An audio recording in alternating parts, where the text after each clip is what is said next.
ஆரம்பித்து 60 வரைக்கும் வரக்கூடியது முதல் 5 ஆண்டு காலம். அதாவது 5 × 12 60. அந்த கணக்கில் 60 மாதம் இது. இது வந்து ஆர்டி 1, ஆர்டி 2 அப்படின்றதெல்லாம் ஒவ்வொரு மாதமும் நம்ம தொடங்கக்கூடிய ஆர்டி. இப்போ 1வது மாதம் என்ன பண்ணுறீங்க அப்படின்னா, ரூ. 100 கட்டி ஒரு ஆர்டி தொடங்குறீங்க. அது அப்படியே என்ன செய்யும், 60 மாதம் நம்ம கட்டிக்கிட்டே இருப்போம். கடைசியாக அந்த 60வது மாதத்தில் நீங்கள் கட்டக்கூடிய தொகை 60 × 100 6000. அது 6000 அப்படின்னு இருக்கும். இப்போ 2வது மாதம் என்ன செய்கிறீங்க, நீங்கள் இன்னொரு ஆர்டி ஓப்பன் பண்ணுறீங்க.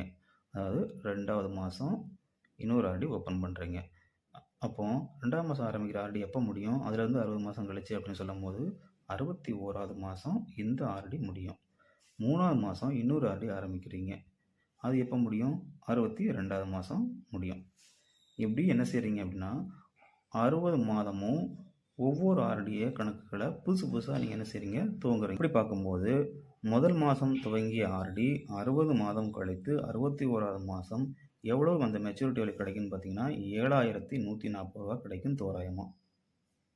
அப்போ 2வது மாதம் தொடங்கின ஆர்டி 62வது மாதம் மெச்சூரிட்டி ஆகி எவ்வளோ கிடைக்கும், 7140 கிடைக்கும். ஆரம்பிக்கக்கூடிய அந்த 60 ஆர்டியும் அடுத்தடுத்த மாதங்கள் என்ன செய்யும், மெச்சூரிட்டி ஆகிட்டு அதோட அவுட்புட்டு 60 மாதம் கழித்து 7140 நமக்கு தொடர்ந்து ஒவ்வொரு மாதமும் வெளிவந்துக்கிட்டு இருக்கும்.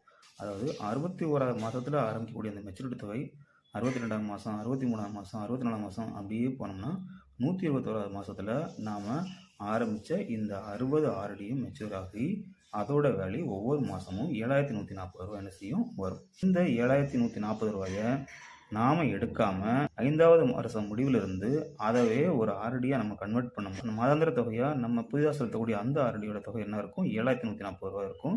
தொகை அடுத்த 5 ஆண்டுகளுக்கு இந்த 60 ஆர்டியோட முதிர்வு தொகையான 7140 ஒவ்வொரு மாதமும் ஆட்டோமேட்டிக்காக நம்ம ஒரு ஆர்டியாக இதை கன்வெர்ட் பண்ணும்பொழுது 60 மாதத்திற்கு நம்ம செலுத்தக்கூடிய தொகை 4,28,400 இருக்கும். அதற்கான வட்டி பார்த்தோன்னா 81,153. அப்போ மொத்தம் நமக்கு கிடைக்கக்கூடிய தொகை 5,09,553 கிடைக்கும்.